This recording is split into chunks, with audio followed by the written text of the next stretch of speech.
जय Shri Krishna. Gita for students कार्यक्रम में आज हम लोग तीसरे अध्याय का पहला श्लोक पढ़ेंगे। अर्जुन उवाच ध्यायसि चेत् कर्मणस्ते मता बुद्धि जनार्दन तत्किं कर्मणि घोरे मां नियोजयसि केशव। अर्थात अर्जुन ने कहा, हे जनार्दन, हे केशव, यदि आप बुद्धि को सकाम कर्म से श्रेष्ठ समझते हैं तो फिर आप मुझे इस घोर युद्ध में क्यों लगाना चाहते हैं। यहाँ पर अर्जुन बोलना स्टार्ट करते हैं तीसरे अध्याय का पहला श्लोक में और कहते हैं, आप बताते हैं कि विद्या अर्जन करना, बुद्धि को बढ़ाना सबसे श्रेष्ठ है, तो आप फिर से हमको ये युद्ध करने के लिए क्यों बोल रहे हैं। यह श्लोक विद्यार्थियों के लिए कैसे लाभप्रद होगा, अनिल चाचा बताएंगे।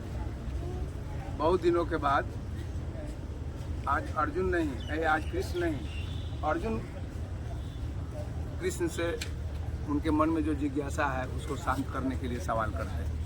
यह बहुत अच्छी बात है। जब विद्यार्थी के तरफ से जब सवाल होने लगता है तब गुरु को लगता है कि हम जो कह रहे हैं यह बात हमारे शिष्य के मन तक पहुंचने लगी है।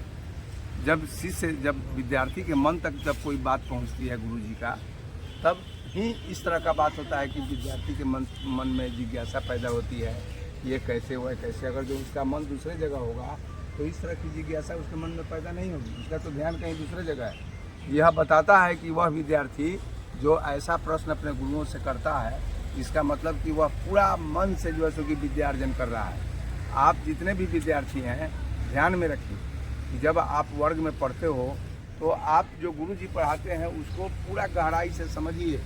जब पूरा ध्यान से उनकी बात को पहले सुनिएगा तब आपके मन में उन पढ़ाए गए विषयों से बहुत से प्रश्न निकलेंगे और आपको झकझोरेंगे कि गुरु जी से इसको पूछिए, इसका जवाब गुरु जी अभी नहीं बताएं।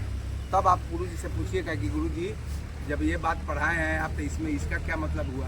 तो जो विद्यार्थी इस तरीक़ा से गुरु जी से अपने वर्ग में सवाल करेगा तो समझिए कि वह विद्यार्थी पूरा मन लगा करके पढ़ रहा है।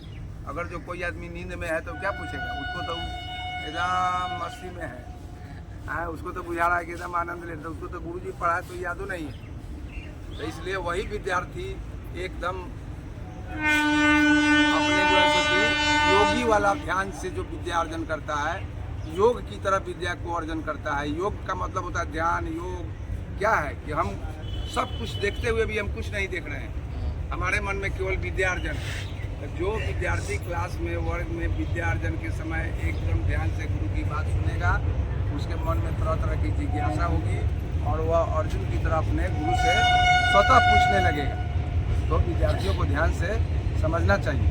और एक और बात अर्जुन यहाँ कह रहे हैं अपने गुरु कृष्ण से कि जब साकाम कर्म जो शरीर से काम किया जाता है, अगर जो उससे ज़्यादा श्रेष्ठ बुद्धि है, माने दो तरह का बात है, आदमी बहुत काम बुद्धि से करता है, बुद्धि लगा करके, उसमें उसको शरीर का परिश्रम नहीं होता है, बुद्धि लगा करके करता है कि ये काम ऐसे होगा ऐसे होगा ऐसे होगा, वो उसको कह देगा ऐसे करके वो अपना काम करा लेगा। एक होता है साकाम कर्म, जो हम लोग अभी झाड़ू लगा रहे थे, ये क्या है, ये साकाम कर्म है। हम लोग जो काम कर रहे हैं वो साकाम कर्म है। क्या है? वही जो है कहते हैं कि जब साकाम कर्म से श्रेष्ठ बुद्धि है तो ये हमको युद्ध वाला साकाम कर्म, युद्ध क्या हुआ, साकाम हुआ ना, उसमें भी तो हाथ तलवार भाला भाजना है ना, दौड़ना है ना, है? तो वो भी तो साकाम कर्म हुआ। तो वही अर्जुन कह रहे हैं कृष्ण को कि जब बुद्धि साकाम कर्म से बड़ा है, बुद्धि से बड़ी बड़ी चीज़ें हो सकती हैं, तो फिर हमें यह साकाम कर्म करने के लिए क्यों कह रहे हैं, हमको युद्ध में झोंकने के लिए क्यों कह रहे हैं। उसी तरह से विद्यार्थी के भी मन में तरह तरह की जिज्ञासा हो रही है कि अगर जो हमको आप कहते हैं कि ध्यान लगा करके पढ़ो, बुद्धि एकदम तुम्हारा जो एकदम ध्यान से समझो, अगर जो यही बुद्धि लगा करके ध्यान से पढ़ने का जब बात होता तो हमको बैठने के लिए क्यों कहते हैं, हमको क्यों रोकते हैं कि सिनेमा देखने नहीं जाओ, विद्या के समय में पढ़ो। हम अपना वहीं रहते, हम अपना बुद्धि से काम कर लेते। उसके बाद गुरुजी उनको अगले दिन कल समझाएंगे कि नहीं, साकाम कर्म तो तुम्हारा कर्तव्य है ही, लेकिन बुद्धि क्यों जरूरी है, बुद्धि का उपयोग क्यों जरूरी है, कोई भी चीज़ में बुद्धि का उपयोग क्यों जरूरी है, गुरुजी कल के श्लोक में कृष्ण भगवान अर्जुन को बताएंगे, वही गुरुजी भी अपने शिष्य को बताएंगे। तो कल हम लोग उस विषय में जानेंगे कि हाँ, हम बुद्धि का प्रयोग हमको क्यों करना चाहिए, उससे हमको क्या लाभ होता है। आज के लिए बस इतना ही, फिर कल मिलते हैं अगले श्लोक के साथ। जय श्री कृष्ण। जय श्री कृष्ण।